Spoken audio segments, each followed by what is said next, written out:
नागारं व्याप्तं येन चराचरं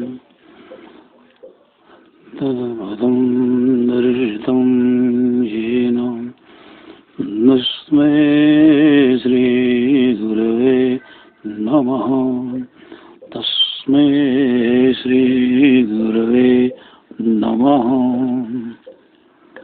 रामं रामानुजं सीतां भरतं भरतानुजं सुग्रीवं वायुसूनुं च प्रणमामि पुनः पुनः। दहनतप्तसुवर्णशमप्रभं भयहरं हृदये विहिताञ्जलिं श्रवणकुण्डलशोभि मुखाम्बुजं नमत वानरराज मिहाद्भुतम् जरत सकलसुरवृन्द विषम गरल जेहि पान किय तेहि न भजसि मन मंद। को कृपालु शंकर सरिस जय हरि कृपा निधान। अधम उदाहरण वाणि जिन गावत वेद पुराण। को समर्थ रघुवीर सम जय सुखदेव मुनीश्वर। यदुपति दास अनन्य जयति वादरायण चरण। करण मोहि जगधन्य प्रभु पद पोतहि पाय। अगम अथाह भवाम्बुनिधि मोह सम पतित निकाय। तरन चहत गोपद सरिस श्री तुलसी के पद कमल। बार बार सिरनाय श्री रामचरित मानस विमल। कथा कहूँ चित चाय सिया वर रामचंद्र की जय। श्री राम जय जय राम। श्री राम जय जय राम। श्री राम जय जय राम। रामचरित मानस यही नामा। सुनत श्रवण पाइये विश्रामा। रचि महेश निज मानस राखा। पाई सुसमौ शिवासन भाखा। रामचरित मानस यही नामा। सुनत श्रवण पाइये विश्रामा। उपस्थित सज्जनों, गोस्वामी जी कहते हैं कि इसका नाम रामचरित मानस है, जिसे सुनने के बाद ही सुनने वाले को विश्राम की प्राप्ति होती है। बोले इसको लिखा किसने? बोले महादेव जी ने रामचरितमानस की रचना अपने मन के अंदर की। जो सुंदर समय मिला तो पार्वती जी को इस कथा को भगवान शंकर सुनाए हैं। वही मैं, हे सुजन, हे संसार के लोगों, आप सबों को भी सुनाने जा रहा हूँ और आप लोग सादर इस कथा को सुनिए।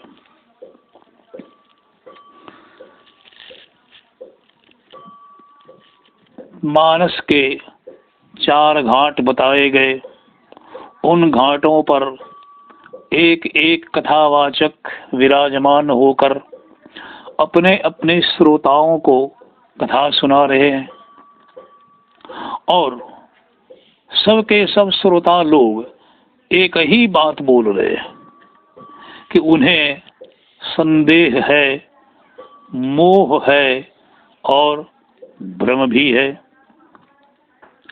अब पार्वती जी भगवान शंकर से कहने लगती है कि अजहू कछु संसौ मन मोरे, करऊ कृपा बिनबौ कर जोरे। अजहू कछु, अजहू शब्द जो है ये कह रहा है कि पिछले जन्म से ही इनका संदेह आ रहा है। यदि ऐसी बात नहीं होती तो पार्वती जी कभी ये नहीं कहती अजहू, अर्थात अभी भी मेरे मन में संशय है। सीधा सीधा इसका तात्पर्य है कि सती जी के तन में तो था ही और उसकी निवृत्ति नहीं होने के चलते आपका एक जन्म निकल गया, किंतु संस्कार नहीं निकल पाया। जन्म तो निकल गया, जो संस्कार पड़ा संदेह का वह निकल नहीं पाया। और सच तो यही है, यह निकलता भी नहीं है। शरीर के नष्ट हो जाने के बाद जब जीवात्मा अन्य शरीर को धारण करता है तो शरीर तो उसे मिल गया दूसरा, इसमें संदेह नहीं है। लेकिन पिछले जन्म का जो संस्कार है वह संस्कार इसके वर्तमान जन्म में भी चला आता है। यदि नहीं तो जिस बालक का जन्म हुआ है उस बालक को इस बात की जानकारी कहाँ से मिलती है? कौन उसको बतलाता है? वो माँ का दुग्ध पान करने लगता है, कहीं किसी ने सिखलाया नहीं, पढ़ाया नहीं, बताया नहीं, तो फिर उसको कहाँ से आ गया यह ज्ञान? तो यह संकेत करता है कि उसके पिछले जन्म का जो संस्कार है वह वर्तमान जन्म में भी उपस्थित हुए विद्यमान है और उसी के परिणाम स्वरूप वह बिना बताए सिखाए जनाए माँ के दूध का पान करता है। तो इस प्रकार से संस्कार मिटता नहीं है, वो अमिट है। पार्वती जी यही तो कह रहे हैं अजहू कछु, बहुत नहीं, थोड़ा ही सही, लेकिन है। क्या सा है? तो बोले संशय। प्रश्न उठता है कि संशय कहाँ होता है? पार्वती जी कहते मन मोरे, मन में संशय होता है, ये है कि नहीं है, ये है कि नहीं है, इसी का नाम संशय है। इसीलिए कहते करहूं कृपा। इतनी विनम्रता पार्वती जी प्रदर्शित कर रही हैं कि ऐसा ना हो जाए कि पिछले जन्म की भांति भगवान शिव अप्रसन्न हो जाएं, और यदि कहीं अप्रसन्न हो गए और कथा इन्होंने ना सुनाई तो सबका सब मेरा व्यर्थ हो जाएगा। तो श्रोता को कैसा होना चाहिए, यह संकेत पार्वती जी की इस बात से यहाँ प्रकट हो रही है कि श्रोता यदि विनम्र नहीं होगा तो कथावाचक कथा सुनाएगा या नहीं, ये भी कहना कठिन है। तो विनम्रता होनी चाहिए। इसीलिए पार्वती जी कहते हैं करहूं कृपा। पहला ही शब्द उन्होंने कह दिया कि आप मेरे ऊपर कृपा कीजिए। क्यों? तो बोले विनवाऊं, मैं आपको प्रणाम कर रही हूँ, आपसे बारंबार मैं प्रार्थना कर रही हूँ। और वो भी कैसे बोले, कर जोरे, तीन बातें एक साथ हैं। करहूँ कृपा, ये मन का संबंध है, कृपा कीजिए। कर जोरे, हाथ दोनों जुड़े हुए, कर्म का प्रतीक है, हाथ दोनों जुड़ जाए तो ये समर्पण का प्रतीक है। और बोले बिनवऊ, ये वाणी, तो पार्वती जी मन वचन और कर्म से भगवान शंकर की प्रार्थना कर रही हैं कि आप मुझे कथा सुनाइए। लेकिन प्रश्न एक खड़ा हो गया कि संशय कहाँ उठ खड़ा होता है, संशय का कौन सा स्थान है?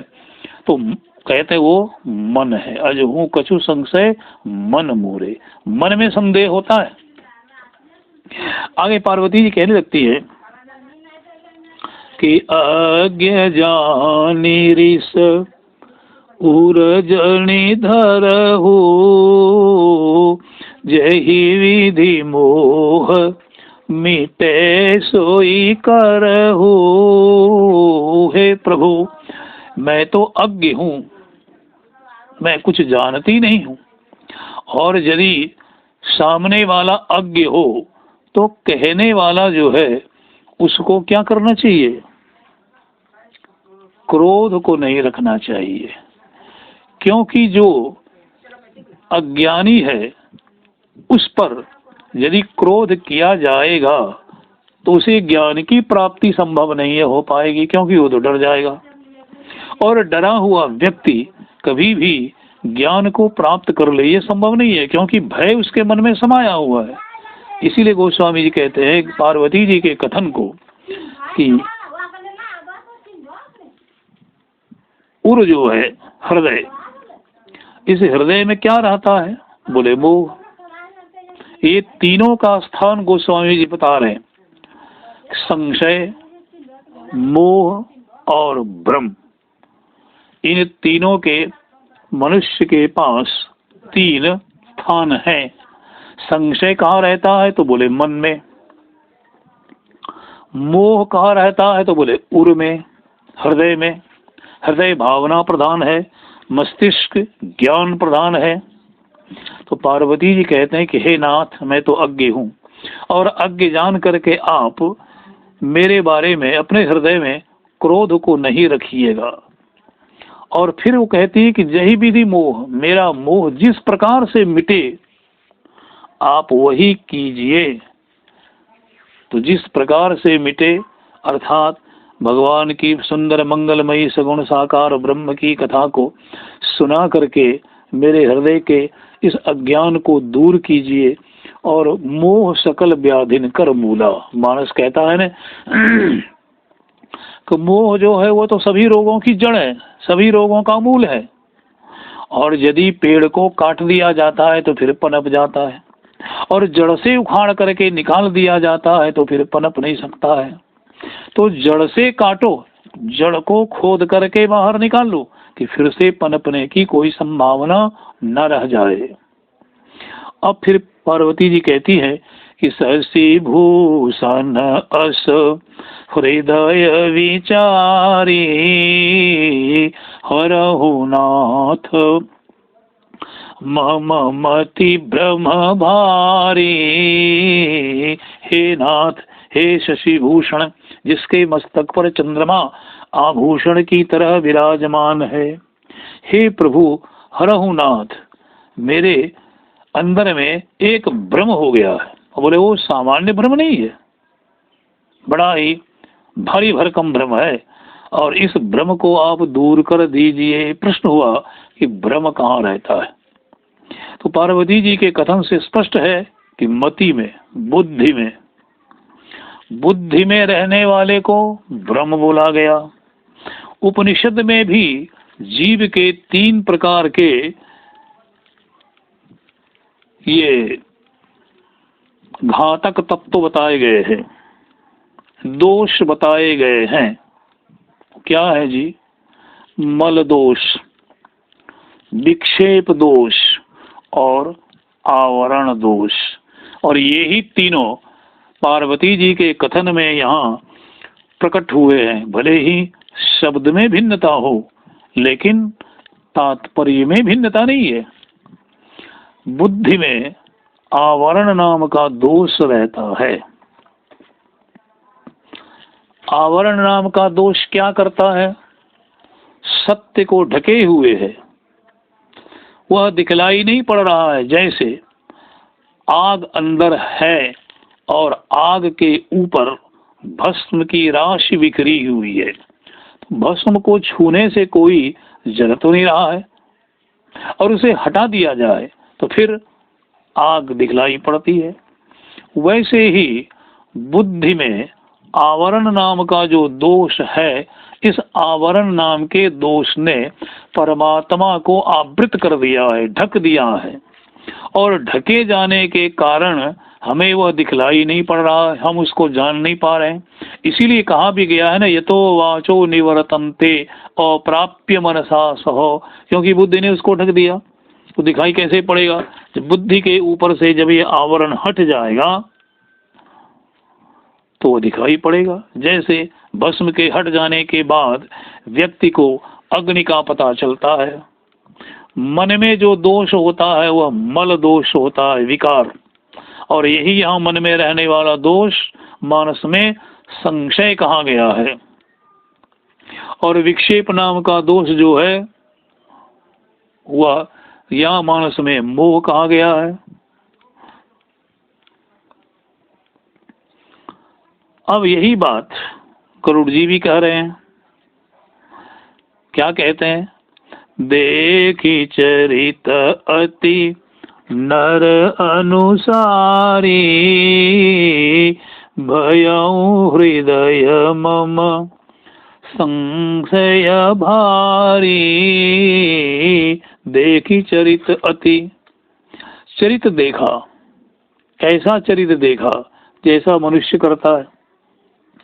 मनुष्य जैसा चरित्र करता है वैसा ही चरित्र राम जी को करते हुए मैंने देखा। और जब देखा तो हो क्या गया जी? बोले भयो हृदय, मेरे अंदर में बड़ा भारी संदेह हो गया कि ऐसा कहीं परमात्मा भी हो सकता है जो अपना नागपाश काट ही नहीं सके, तो वो भवबंधन क्या काटेगा? जो युद्ध के मैदान में नागपाश से बंध करके अचेत हो गए, जिनके नागपाश को काट करके मैंने उन्हें मुक्त किया, तो ये कैसे भगवान हो सकते हैं? यही गरुड़ जी को संदेह हो गया। इसीलिए कहते हैं कि भगवान की नरलीला को देखने के बाद मेरे हृदय में बड़ा संदेह उठ गया, ये कैसे हो सकते हैं परमात्मा?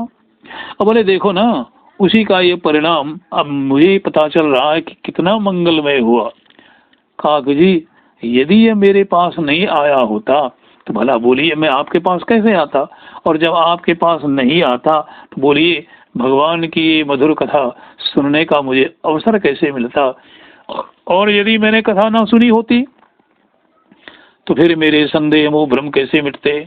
इसलिए गुरु जी कहते हैं सोई भ्रम अब हित करी मैं माना, कीन अनुग्रह कृपा निधाना। हे कृपा निधान, उसी भ्रम को अब मैं हित मानता हूँ। क्यों जी? बोले यदि भ्रम नहीं होता तो मैं आपके पास क्यों आता? यदि कोई मनुष्य रोग से आक्रांत नहीं हो जाए तो चिकित्सक के पास क्यों जाएगा, वैद्य के पास क्यों जाएगा? प्रश्न सीधा सीधा है। उसको बीमारी है, उस बीमारी से छुटकारा पाने के लिए, कल्याण की प्राप्ति करने के लिए वो चिकित्सक के पास जाता है। तो गुरु जी कहते हैं मुझे भी वही हो गया, एक रोग लग गया। कौन सा रोग लग गया? बोले भ्रम का रोग। और जब भ्रम का रोग लग गया तब क्या हुआ? कहते हैं उसी भ्रम के रोग ने हे गुरु आप तक पहुंचा दिया, और आपने मेरे ऊपर क्या किया? बड़ा ही अनुग्रह किया, आपने मेरे बड़ी कृपा की। हे कृपा निधान, उसी अनुग्रह का यह परिणाम निकला कि आज मैं भगवान की कथा को सुन सका। जो नहीं होत मोहति मोही, तो मिलते तात कवन विधि तो ही हेतात, यदि मेरे अंदर में मोह नहीं होता, यदि मैं मोहाक्रांत नहीं होता, तो आपसे मैं किस प्रकार से मिलता। मिलना जो है ये कार्य है, और कारण क्या है? तो गुरु जी कहते हैं मोह। मोह रूपी यदि कारण मेरे हृदय में पैदा ना होता, तो आपके संग में कैसे मैं भगवान की कथा सुन सकता। तो इस प्रकार से ये सिद्ध हो रहा है कि सभी सुनने वालों को संदेह, मोह और भ्रम हुए हैं, और सभी सुनने वालों के संदेह, मोह, भ्रम राम कथा सुनने के बाद मिट जाएंगे, चले जाएंगे। और ये सारे के सारे लोग अपने श्री मुख से कहेंगे कि विश्राम मिला, हरिचरित्र को सुनने के बाद मेरा मोह संदेह मिट गया, अब मेरे हृदय में कोई संदेह मोह भ्रम नहीं है। और सभी सुनने वालों ने एक प्रकार का ही प्रश्न कर दिया है। बड़ा विलक्षण रहस्य है मानस का यह। भरद्वाज जी ने जो प्रश्न किया है, आइए हम लोग उस पर हम विचार करें। चारों सुनने वालों ने नामात्मक, रूपात्मक, लीलात्मक और धामात्मक प्रश्न किए हैं। चारों सुनने वालों की ओर से एक प्रश्न जो है लहरा उठा है। भरद्वाज जी क्या कहते हैं कि राम नाम कर अमित प्रभावा, संत पुराण उपनिषद गावा। हे मुनि जी, राम नाम का अमित प्रभाव है, ऐसा सुना जाता है। संत लोग कहते हैं कि भगवान राम के नाम के अमित प्रभाव है, अतुलित प्रभाव है। ये संतों ने भी कहा है, पुराण में भी वर्णित है, उपनिषदों ने भी गाया है। यह भरद्वाज जी का नामात्मक प्रश्न है, अर्थात आप नाम विषयक प्रश्न सुनना चाहते हैं, अर्थात आप नाम की महिमा सुनना चाहते हैं कि भगवान के नाम की महिमा कहिए, भगवान के नाम का महत्व सुनाइए। यह प्रश्न उन्होंने किया है। और फिर इसके आगे वो कह रहे हैं कि संतत जपत शंभु अविनाशी, शिव भगवान ज्ञान गुण राशि। ये नामात्मक प्रश्न ही है। महाराज भरद्वाज जी कहते संतत जपत, भगवान शिव जो अविनाशी है, जरा मृत्यु जन्म से मुक्त है, ऐसे ही भगवान शिव क्या करते हैं? राम नाम का सतत सुमिरन करते हैं। राम राम राम, ऐसे भगवान के इस पावन नाम का सदैव सुमिरन करते हैं, जो ज्ञान के भंडार है और जो प्रकृति के गुणों से मुक्त है, किंतु जो सत्य काम, सत्य संकल्प, सत्य प्रभु हैं, इन गुणों के धाम है। ऐसे भगवान शंकर जिन भगवान के नाम का सतत जप करते रहते हैं, उसी नाम विषयक प्रश्न को आप कर रहे हैं। यानी नाम की महिमा का गान कीजिए, भगवान के नाम का महत्व सुनाइए। और गोस्वामी जी ने अपने मानस में इन चारों प्रकरणों को रखा है, नाम वंदना, रूप वंदना, लीला वंदना और धाम वंदना, चारों है। अब आप रूपात्मक प्रश्न कर रहे हैं कि एक राम अवधेश कुमारा, तीन कर चरित विदित संसारा, नारी विरह दुख लहओ अपारा, भयो रोशरन रावण मारा। कहते हैं ऐसा भी सुना है कि अवधेश महाराज दशरथ जी, उनके पुत्र भगवान श्री राम, तो एक राम, ऐसा हमने सुना है। क्या वही राम अवधेश के कुमार हुए अथवा कोई दूसरे? उन्हीं राम का संसार में चरित्र जो है वो विदित है क्या नारी विरह से बहुत दुख को प्राप्त करने वाले उन्हीं दशरथ नंदन श्री राम जिन्हें रोष हुआ और रण में रावण को मार दिया कि कोई दूसरा राम है? ऐसा तो नहीं है। प्रभु सोई राम की अपर को, जैसा वो प्रश्न कर रहे हैं ना, उसमें देखिए आया भी है, क्या वही राम है जिन्होंने दशरथ जी के यहाँ जन्म लिया, दशरथ जी के पुत्र हो करके जिन्होंने महाराज विश्वामित्र के यज्ञ की रक्षा की, धनुर्भंग किया, जनक पुत्री के साथ विवाह किया, ये सारा का सारा प्रसंग उन्होंने रख दिया, अथवा कोई और दूसरे राम है? यह रूपात्मक प्रश्न है, क्योंकि नाम में तो कोई रूप है नहीं। लेकिन जब ऐसा हुआ, सामने खड़ा हो गया कि एक आदमी जो दुखी है नारी विरह में, क्रोध हो करके मार डाला, तो ये तो चलता फिरता है, दिखाई पड़ रहा है रूप, तो ये रूपात्मक प्रश्न हो गया। अब लीलात्मक प्रश्न कर रहे हैं कि प्रभु सोई राम की अपर को तो जाहि जपत त्रिपुरारी, तो सत्य धाम सर्वज्ञ तुम तो कहूँ विवेक विचारी। हे मुनि जी, जिस राम के बारे में मैंने आपसे प्रश्न किया है उसी को फिर यहाँ उन्होंने दोहरा दिया कि प्रभु सोई राम वही राम है अथवा कोई और है? संतों ने बड़ा बढ़िया उत्तर दिया है वो कि जो राम दशरथ का पुत्र है वे ही राम घट घट में वास करने वाले हैं, कोई दूसरा नहीं है। जो ही राम दशरथ कर बेटा, सोई राम घट घट में लेटा, कोई दूसरा नहीं है, वही है।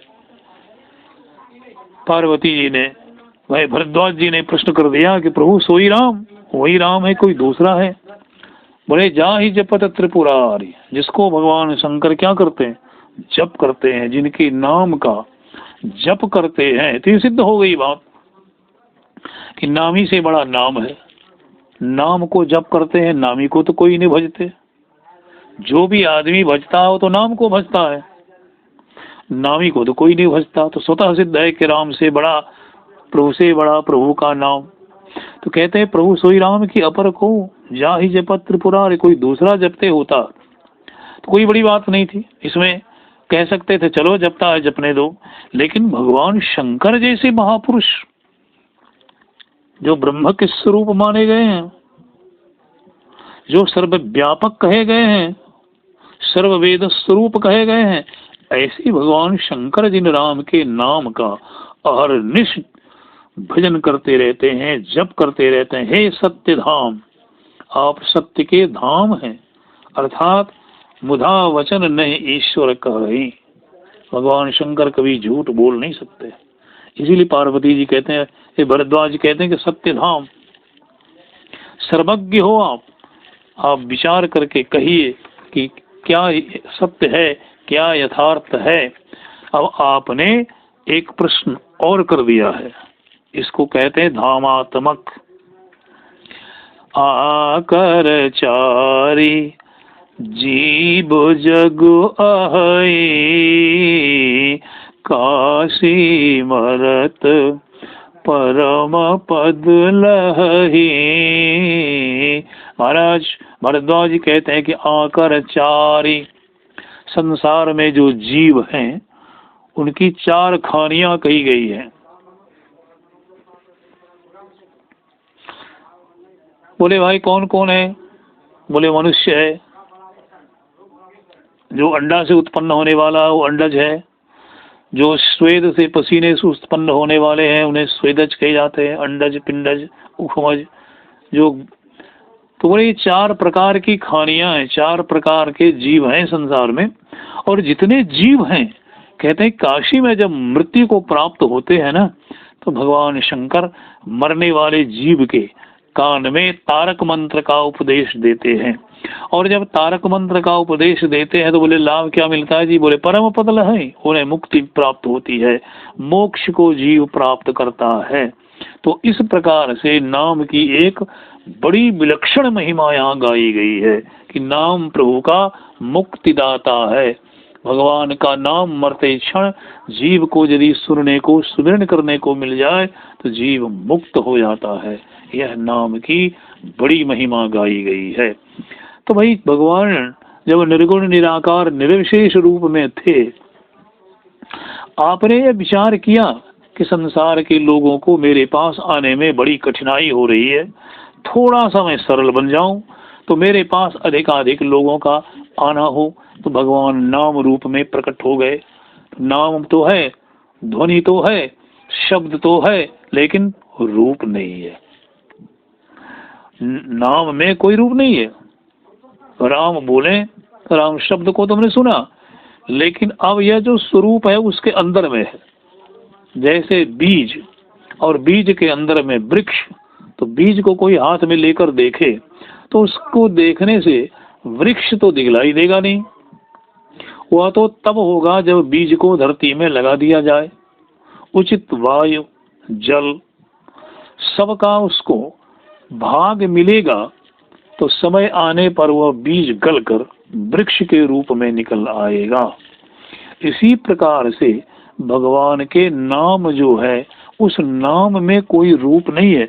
यदि उस नाम को बोला जाए तो वह व्यक्ति हमारे सामने आके खड़ा हो जाता है। जैसे कहा जाए कि राम यहाँ आओ, तो राम नाम का जो व्यक्ति है, मनुष्य जो है, वो सामने आके खड़ा हो जाएगा। यह सत्य है, इसमें कोई दो मत नहीं है। इसीलिए गोस्वामी जी कहा है कि देखिए रूप नाम आधीना, रूप जो है वो नाम के अंदर रहता है, लेकिन नाम रूप के अंदर नहीं रहता है। यही नाम की बड़ी स्वतंत्रता है। वह स्वतंत्र है, रूप स्वतंत्र नहीं है, वो उसके अंदर रहने वाला है। नाम व्यापक है और रूप व्याप्य है, क्योंकि बिना व्यापक के व्याप्य रह ही नहीं सकता है। दर्शन शास्त्र में कहते हैं कि यत्र यत्र धूमः तत्र तत्र बहनिः, कि जहाँ जहाँ आग है वहाँ वहाँ धूम है, क्योंकि धूम बिना अग्नि के रह नहीं सकता है।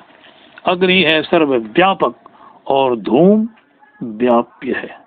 एक लोहे के गोले को आग में इतना तवा दिया जाए, इतना तवा दिया जाए कि वो बिल्कुल अंगारे की तरह लाल हो जाए, वहां तो आग है, लेकिन धूम वहां नहीं है।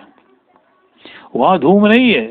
तो इसका तात्पर्य है कि धूम आग के संग भी रह सकता है और बिना धूम के भी रह सकता है। और जब आग बिना धूम के हो तो इसी को व्यभिचार संबंध कहा जाता है, और जब दोनों संग संग हो तो इसी का नाम है अन्वय संबंध। इसीलिए कहते हैं कि भगवान थोड़ा सरल हो गए, नाम बन गए। चलो जी, अब यदि तुम मेरे निर्गुण निराकार स्वरूप के ध्यान चिंतन को कर नहीं सकते हो तो नाम का भजन करो, नाम का आश्रय लो।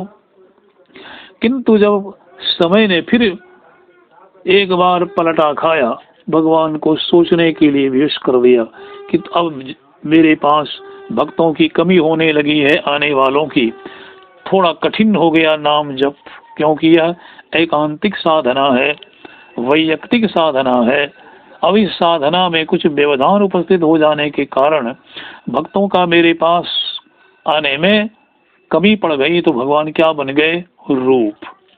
अच्छा चलो, यदि नाम में तुम्हें कठिनाई पड़ रही है तो मैं रूप बन जाता हूँ। भगवान ने रूप धारण कर लिया, सगुण साकार सविशेष रूप में भगवान किसी के पुत्र बन करके आ गए। बोले चल, अब तो नाम की अपेक्षा में सरल हो गया, अब मेरे रूप को निहार और मेरे रूप को देख देख करके अब तुम मेरे अंदर में आ, मेरे संपर्क में आ। इसीलिए कहते हैं कि चकोर जो है ना, वो चांद को देखते रहता है रात भर। मानस में भी कहा गया है कि जो चकोर की तरह भगवान के भक्त हैं, वो भगवान के सुंदर मधुर स्वरूप का रात दिन अवलोकन करते रहते हैं।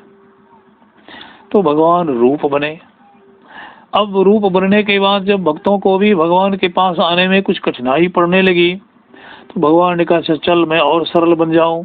तो भगवान लीला बन गए, कथा बन गए। बोले अब इसमें तो कोई कठिनाई नहीं है, अब चलो मेरी कथा सुनो, कथा सुन करके तुम मेरे पास आओ, कथा सुन करके अपने हृदय के जितने विकार हैं उन समस्त विकारों को तुम दूर करो और निर्विकार होकर मेरे पास आओ। लेकिन मनुष्य को फिर कठिनाई शुरू हो गई कथा सुनने में भी। क्योंकि गृहकारज नाना जंजाला तयति दुर्गम शैल विशाला, जाया नहीं जा सकता है। और चलो चले भी जाएं तो कथा में मंत्र नहीं रहता है, बहुत बाधाएं उठ खड़ी होती हैं। तो कथा सुनने के जाने के बाद भी हम कथा में रह नहीं पाते, तो भगवान ने सोचा चल मैं थोड़ा और सरल बन जाऊं, तब तो तू मेरे पास आ सकता है, आने में कोई कठिनाई नहीं होगी। तो भगवान क्या बन गए? धाम। चलो जहां जहां भगवान गए तीर्थ करते हुए, भ्रमण करते हुए, वहां वहां पर भगवान के लिए एक तीर्थ बन गया। संतों ने उसको धाम कहा कि भगवान का अपना घर है, यहाँ पर भगवान का विशेष प्रकाश है, परमात्मा का सर्वत्र प्रकाश है। किंतु जो भगवान के ऐसे स्थान है जहाँ पर भगवान की बड़ी सुंदर लंबे काल तक लीला चली है, जैसे चित्रकूट उदाहरण ले लें, अयोध्या ले लें, काशी ले लें, तो ये सारे के सारे धाम कहलाए। धाम का एक अर्थ प्रकाश भी है, और कहते हैं जहाँ पर प्रकाश भगवान का अधिक है वह अधिक प्रसिद्ध स्थान हो गया, और जब अधिक प्रसिद्ध स्थान हो गया तो वह एक तीर्थ का रूप धारण कर बैठा। तो भगवान कहते हैं चल, यदि तू नाम रूप और लीला से मेरे पास आने में कठिनाई का अनुभव कर रहा है तो मैं तेरे लिए और सरल बन गया। क्या सरल बन गए प्रभु? धाम बन गए। चलो तीर्थाटन आओ, तीर्थ करो। और यदि तुम तीर्थ भी आने में आनाकानी करते हो, बहाना करते हो, तो जाओ मरो नरक जाओ।